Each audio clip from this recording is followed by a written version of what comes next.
trade agreement that the U.S. is asking of Europe is a bad agreement and you should not sign. That this is not a free trade agreement. Let me make it clear. Let me tell you a little story. I know I'm going over time. Can I just go over just? I was asked by one country in Latin America whether they should sign a free trade agreement with the United States. I say, yes. Well, I said there are two problems. First, you could go to the United States and say, I'll sign a free trade agreement, but a free trade agreement would be 3 pages. We get rid of our tariffs. You get rid of yours. We get rid of our non-tariffs. You get rid of your non-tariff barriers. We get rid of our subsidies. You get rid of your subsidies. The United States is not interested in a free trade agreement. Let me make that clear. The United States is interested in managed trade agreements, managed for special interest in the United States, and not even in the interest of the citizens of the United States. So you should make it very clear. That's one of the reasons why the USTR refuses to disclose the negotiating positions even to members of our Congress. So they don't want even our representatives to know the position that we are negotiating, let alone ordinary citizens. So you want to know some of the provisions? Well, the basic idea is very simple.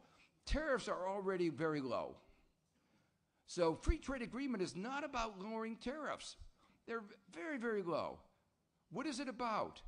Well, it's about things like regulations, environmental regulations, safety regulations, working regulations. Now, the United States, in part of this managed trade agreement, which they continue to call the free trade agreement, even though I keep pointing out it's not a free trade agreement. This managed trade agreement, they have a provision called an investment agreement, which is supposed to protect investor rights. How many of you believe that you don't have a rule of law in Europe, that you need to have additional protection for foreign investors in Europe that you don't give to your citizens? Obviously, the answer is if there's something wrong with your system of property rights, you should change it for your own citizens, not change it for American investors. But that's what they're insisting. But what is it about? It's not about investor protection in that way that I just described. It's making sure that they can do things to undermine environmental rights, health, all these other issues. Let me give you an example of one of the things that's really going on right now. This is not a joke.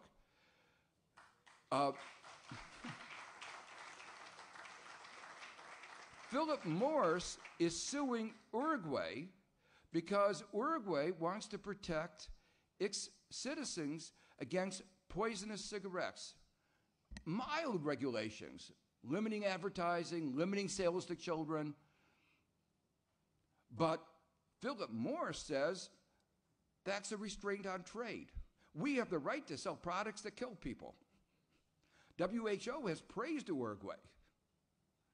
And under the investment agreement that you will sign, or that the U.S. wants you to sign, you would give away the right to protect your citizens.